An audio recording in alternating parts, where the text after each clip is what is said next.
또 우리 수요 저녁 예배 시간에 이 요나서의 말씀을 저와 함께 묵상하면서 은혜를 나누는데 우리 정말 나 자신의 모습을 함께 바라보면서 우리가 말씀의 은혜를 나누길 간절히 바랍니다. 오늘 요나는 하나님의 말씀에 불순종하였죠. 그리고 바다에 던져졌습니다. 그리고 큰 물고기가 그를 삼켜버렸습니다. 참으로 절망적인 상황입니다. 이보다 더 깊은 절망을 누가 경험할 수 있겠습니까? 그 많은 절망은 아무도 없을 거예요. 여러분, 이렇게 깨어진 요나의 삶은 다시 회복될 수 있을까요, 여러분? 오늘 말씀 속에서 우리는 이 요나의 인생이 회복되고 다시 쓰임 받는 것을 목격할 수가 있습니다. 오늘 요나의 이야기는 우리 자신의 삶이 한때 어쩌면 도덕적으로, 영적으로 파손되는 그런 경험을 했을지라도 다시 회복할 수 있음을, 그 소망을 우리에게 비추어 주고 있어요. 만일 하나님께서 요나 대신에 다른 사람을 니느웨로 보내기로 작정하셨다면 요나의 인생은 이 물고기 뱃속에서 끝나버렸겠죠. 그러나 하나님은 다시 요나를 불러주셨고 그렇게 부르셔서 당신의 일을 맡겨주셨다는 것입니다. 요나를 버리지 않으신 것이죠. 요나를 다시 부르시고 쓰시는 하나님의 놀라운 은총과 섭리를 저와 여러분이 기억할 수 있기를 간절히 바랍니다.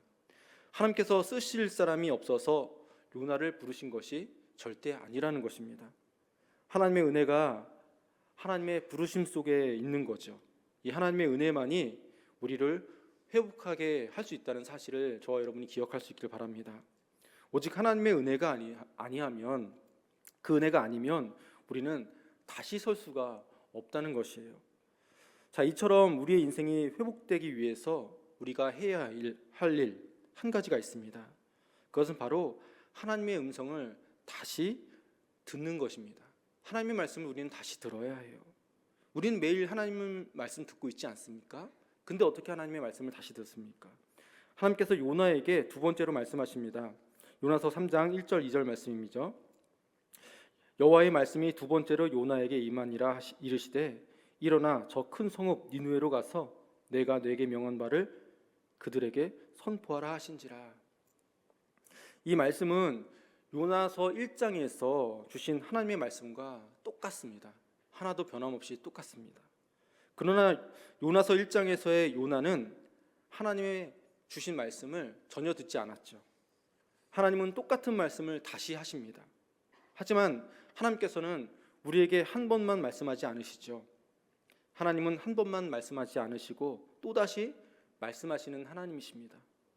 여러분, 우리에게 계속 말씀하여 주시는 그런 하나님으로 인해서 저와 여러분이 하나님을 찬양할 수 있기를 간절히 바랍니다. 하나님은 나에게 두 번째 기회를 주십니다.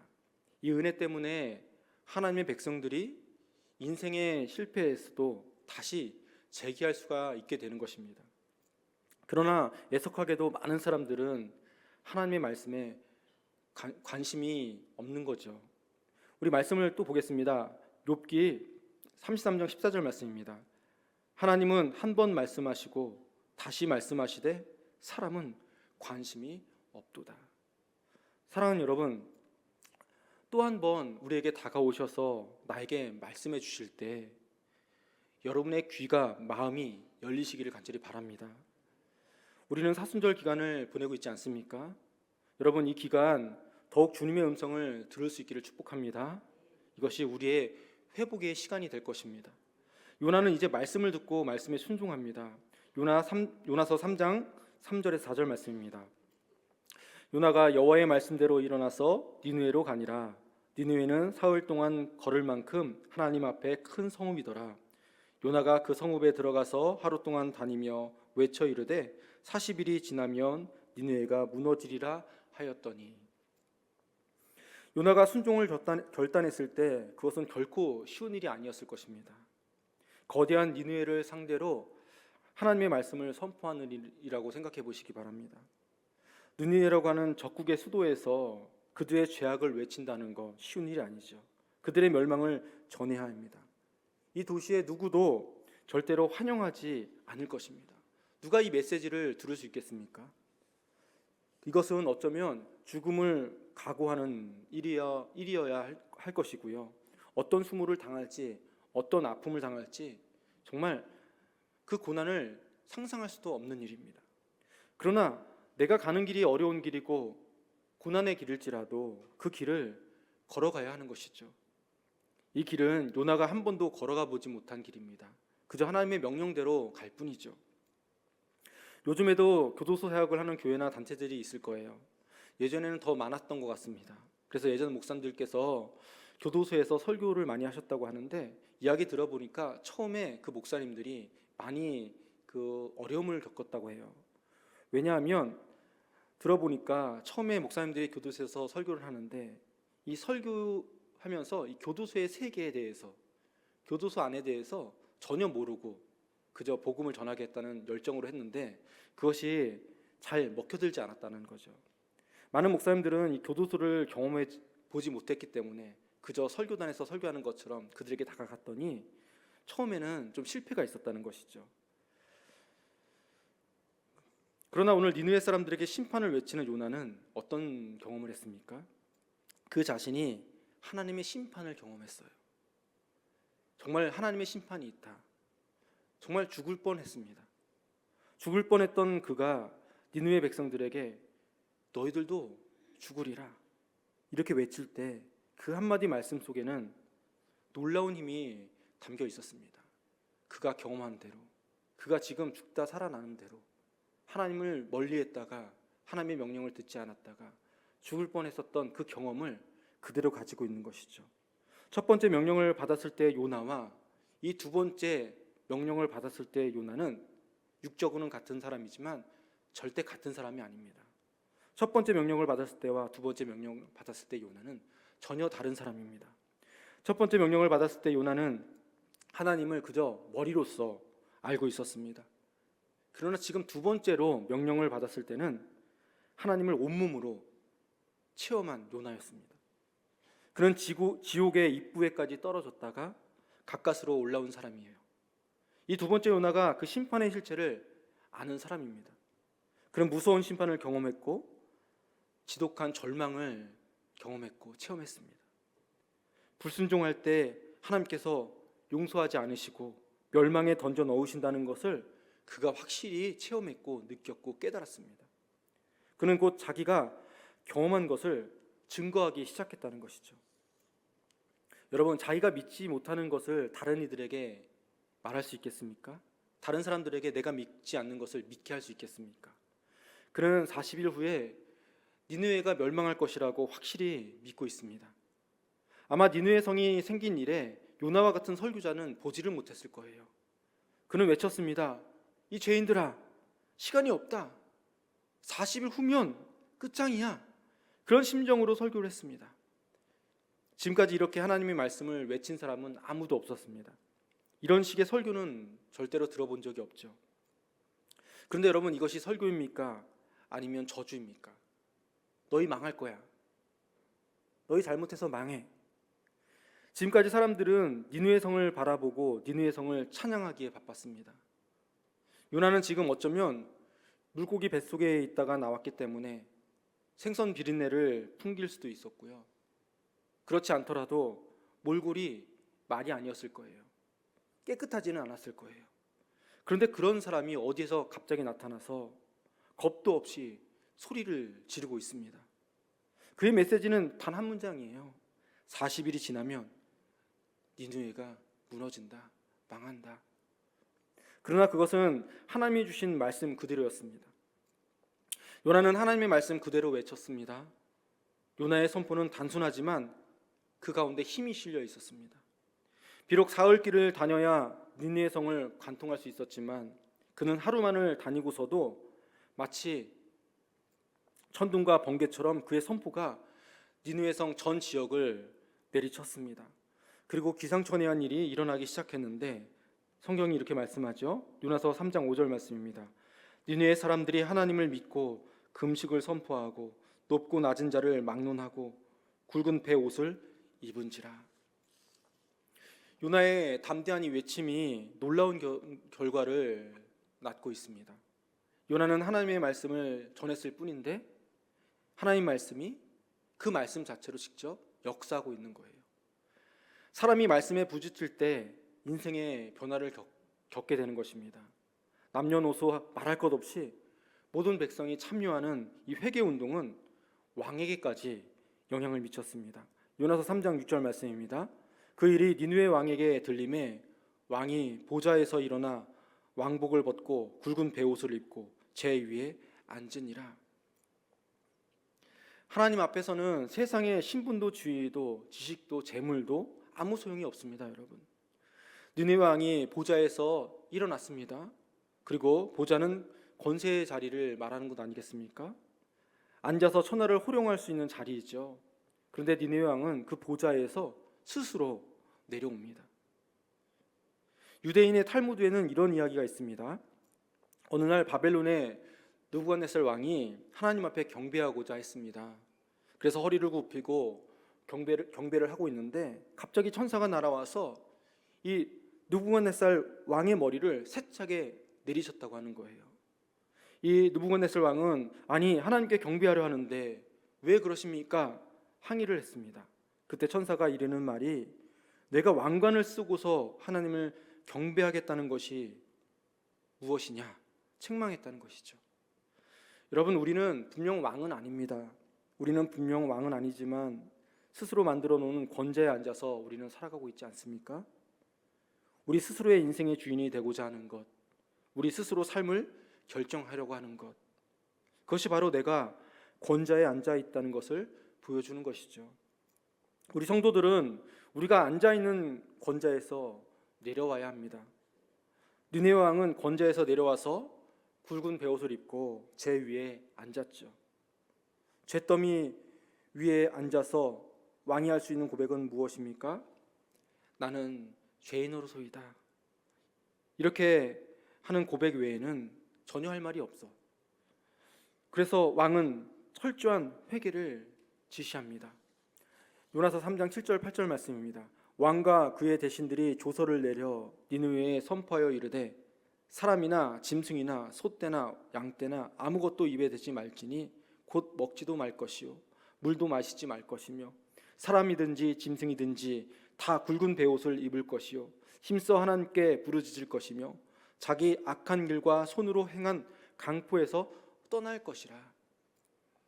자, 여기 왕은 사람들에게 금식을 시켰을 뿐만 아니라 말 못하는 짐승에게까지도 금식을 명했습니다. 그뿐만이 아니었죠. 자기의 악한 길과 손으로 행한 강포에서 떠날 것이라 선포를 했습니다. 참된 회개는 악한 행실과 못된 마음을 버리고 완전히 변화된 삶을 사는 것이죠. 회개한 후에는 똑같은 범죄를 짓는 것이 아닙니다. 지금까지 내가 남의 것을 빼앗았다면 회개한 뒤에는 일체 그 행동을 하지 않는 것이죠. 지금까지 미워하던 사람이 있었다면 회개한 후에는 일체 미움을 버리는 것입니다. 자, 니느웨 왕과 백성은 입으로만 회개할 뿐만 아니라 자신의 삶이 변화되는 철저한 회개를 지금 하고 있습니다. 여러분, 철저한 회개를 보시는 하나님의 반응은 무엇이었습니까? 성경 말씀 이렇게 말씀합니다. 요나서 3장 10절 말씀입니다. 하나님이 그들이 행한 것 곧 그 악한 길에서 돌이켜 떠난 것을 보시고 하나님이 뜻을 돌이키사 그들에게 내리리라고 말씀하신 재앙을 내리지 아니하시니라.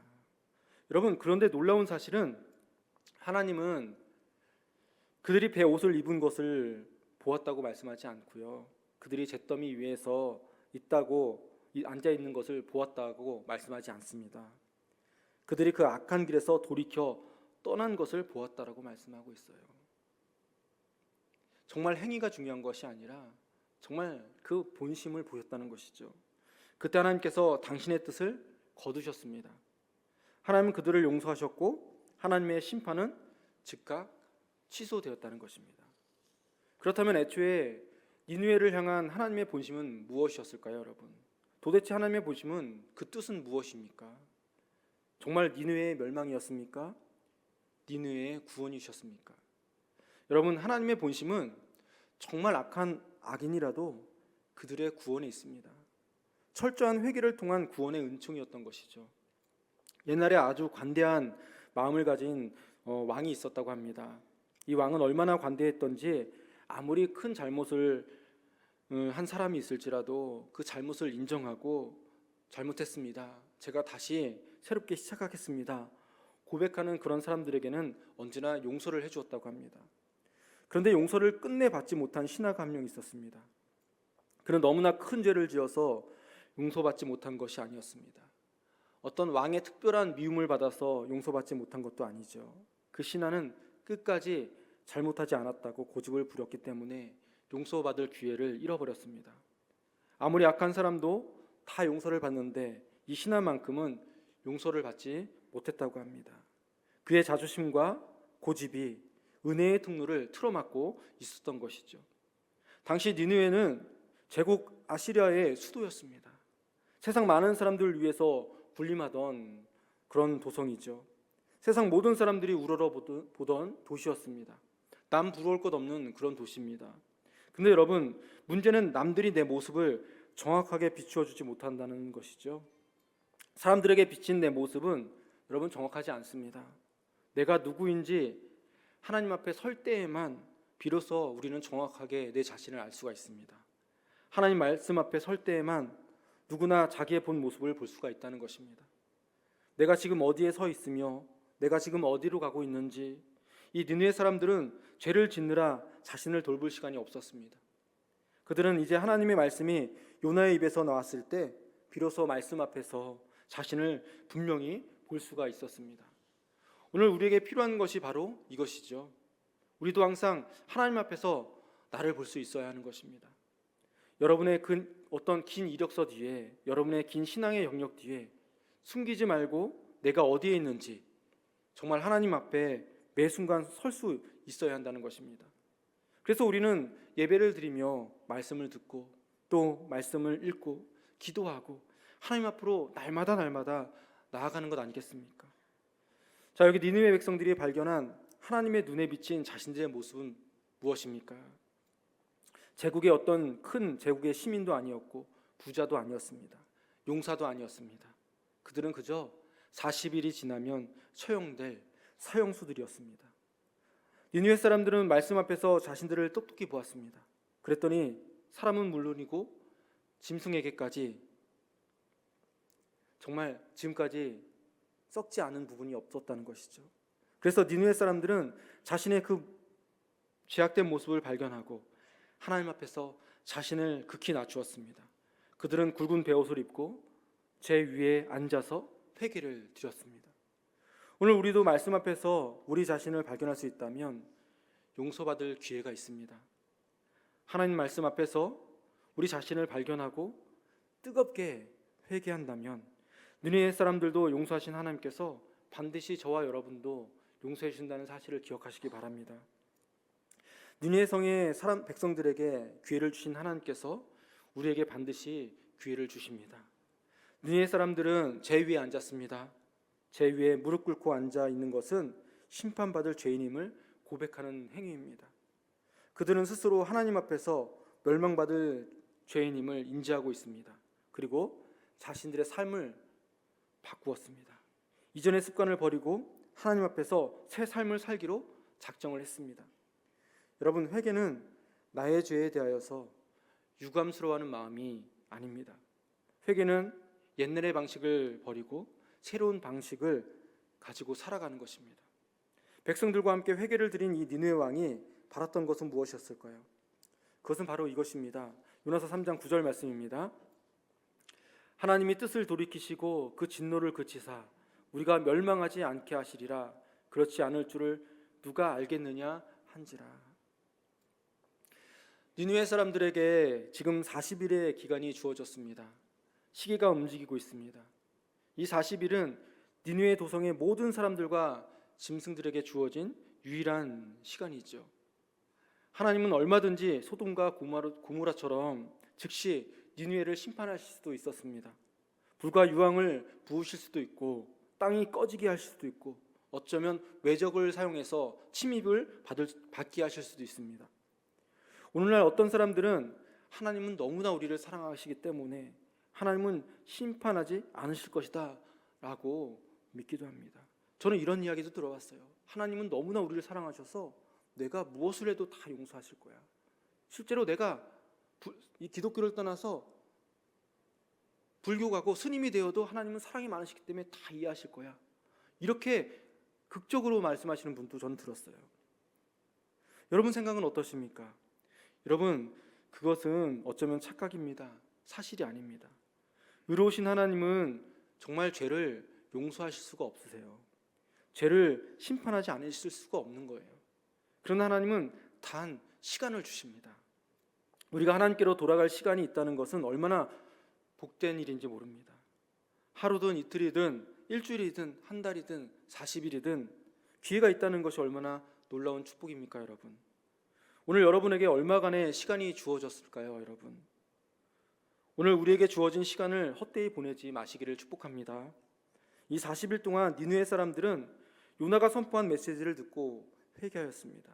자신들의 악한 길에서 돌아설 수 있었습니다. 그리고 그들은 놀랍게도 하나님의 은혜를 경험하고 있어요.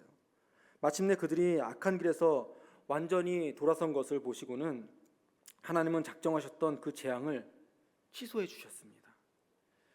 하나님은 결정하셨어도 취소하는 분이십니다. 심판을 내리시기로 결정하셨지만 회개하며 나오는 자에게 하나님은 돌이키사 은혜를 베풀어 주셨습니다. 하나님은 우리에게 기회를 주시는 분이십니다. 기회를 주실 때 기회를 허비하지 마시기를 축복합니다. 그런데 우리 인간은 참 하나님도 우리를 이렇게 돌이켜 주시는데 우리는 그러지 못할 때가 참 많은 것 같아요. 아이를 키우면서도 혼낼 때 몇 번 말했어. 저번이 마지막으로겠지. 절대 용서 못하는 것처럼 그렇게 감정을 실어서 할 때가 있죠. 또 사회는 또 어떻습니까? 우리 여기 계신 분들은 사회생활을 다 하셨고 또 자녀들을 잘 키우고 가정을 세우기 위해서 열심히 사회에서 생활하셨는데 세상은 얼마나 냉혹합니까? 정말 어떤 큰 범죄가 아니고 정말 큰 어떤 손실을 보지 않았다면 한 번쯤 용서해줬으면 좋았을 텐데 어떤 실수를 했다고 딱 한 번만이라도 용서했다면 그 사람은 어쩌면 더 잘할 수도 있었는데 그것조차도 용서하지 못하는 이 세상 우리는 많이 보게 되지 않습니까? 그러나 여러분, 하나님은 아니십니다. 하나님은 정말 좋으신 분이십니다. 하나님이 그렇게 엄격하셨다면 저와 여러분 가운데 살아남아 있을 자는 아무도 없을 것입니다. 사랑하는 여러분, 오늘 하나님께서 나의 죄를 생각나게 하시고 또 기도할 마음을 감동을 주셨다면 이것은 하나님께서 나를 사랑하신다는 증거입니다. 오늘 너무도 많은 사람들이 죄의 심각성을 깨닫지 못하고 살아가고 있습니다. 오늘 니느웨의 모습을 우리가 사는 세상에서도 발견할 수 있습니다. 우리가 살고 있는 이 땅은 어쩌면 술을 권하는 사회, 음란한 사회, 서로 미워하는 사회, 서로 경쟁하고 싸우는 사회, 각종 부류가 만연한 사회이죠. 니느웨와 버금가는 사회, 아니 니느웨보다 더한 사회일지도 모릅니다. 예수님께서 이 땅에 오셔서 선포하신 첫 마디 말씀이 무엇이었습니까? 회개하라 였습니다. 주님은 이 세상이 회개하시기를 원하십니다. 아마 온 세상이 회개하는 그날이 바로 하나님의 나라가 이루어지는 그날이 아닐까 생각해 봅니다. 요나가 니느웨의 회개를 촉구하였던 것처럼 주님은 오늘 우리의 회개를 촉구하고 있습니다. 니느웨 같이 이 땅에 회개의 역사가 일어나기를 우리에게 바라고 계시죠. 여러분 생각해 보십시오. 니느웨는 하나님과 관계없는 나라입니다. 그들의 신과 우상이 따로 있습니다. 그런 니느웨가 변화되었다면 우리 광주도, 우리 대한민국도, 저 북한도 변화될 수 있지 않겠습니까? 니느웨 사람들이 하나님을 믿었다면 우리 대한민국 광주 시민도 또 북한의 주민들도 하나님을 믿을 수가 있습니다. 니느웨 사람들이 금식했다면, 회개했다면 오늘 우리도 금식하고 회개할 수가 있습니다. 그들도 하는데 왜 우리는 못하겠습니까? 니느웨 사람들이 금식하고 회개했던 것은 하나님을 믿었기 때문입니다. 하나님을 믿었다는 것은 하나님의 심판을 믿었다는 것이고요, 니느웨의 멸망을 믿었다는 것이죠. 하나님을 믿는 니느웨 사람들은 하나님을 두려워하는 마음을 갖게 되었습니다. 여러분, 노아 시대에 하나님은 노아를 통해서 심판을 말씀하셨습니다. 이제 곧 이 땅에 물이 내려서 이 땅의 모든 것을 쓸어버리라 말씀하셨습니다. 그렇게 심판의 메시지가 전달되었습니다. 그러나 아무도 노아의 말을 듣지 않았습니다. 이 세상에 쾌락에 빠져 있었기 때문이죠. 우리가 사는 이 세상은 세상을 두려워하게 만들고 하나님을 두려워하지 않게 만듭니다. 그러나 여러분, 절대로 세상을 두려워하거나 무서워하지 마시고 오직 하나님만을 무서워하시기를 바랍니다. 만일 하나님을 믿지 않고 두려워하지 않고 살다가 보면 마지막 심판의 때에 니느웨 주민들이 일어나서 우리를 책망할지도 모르겠습니다. 누가복음 11장 32절 말씀입니다. 심판 때에 니느웨 사람들이 일어나 이 세대 사람을 정죄하리니 이는 그들이 요나의 전도를 듣고 회개하였음이거니와 요나보다 더 큰 이가 여기 있느니라. 여러분, 우리는 말씀의 구경꾼이 아닙니다. 말씀의 구경꾼이 아니라 말씀을 듣고 행하는 성도들입니다. 구원의 축복은 말씀을 듣고 회개하는 심령에 오늘도 임한다는 것입니다. 우리가 회개하고 돌이키면 하나님도 돌이켜 주실 것입니다. 하나님은 용서의 전문가이십니다, 여러분. 우리가 진정으로 회개할 때 하나님은 은혜와 자비와 사랑을 베풀어 주십니다. 지금 참 어렵고 이 나라 가운데 혼란이 있지만 우리 민족이 뜨겁게 기도할 때 아니겠습니까? 그동안 중단되었던 그런 뜨거운 기도가 오늘 저와 여러분 가운데 우리 이 계림교회 안에 터져 나올 수 있기를 축복합니다. 하나님의 말씀에 순종하고자 하는 거룩한 열망이 우리 속에 불같이 일어날 수 있기를 축복합니다. 사랑하는 여러분, 여러분의 그 뜨거운 기도가 맞춰질 때 하나님의 말씀에 순종하고자 하는 그 열정이 불같이 일어날 때 여러분을 위한 하나님이 원하시는 그런 위대한 삶이 새롭게 시작되어서 주님께서 기뻐하시고 주님이 역사하시는 그런 참 인생을 세워나갈 수 있기를 주님의 이름으로 간절히 축원합니다. 기도하겠습니다.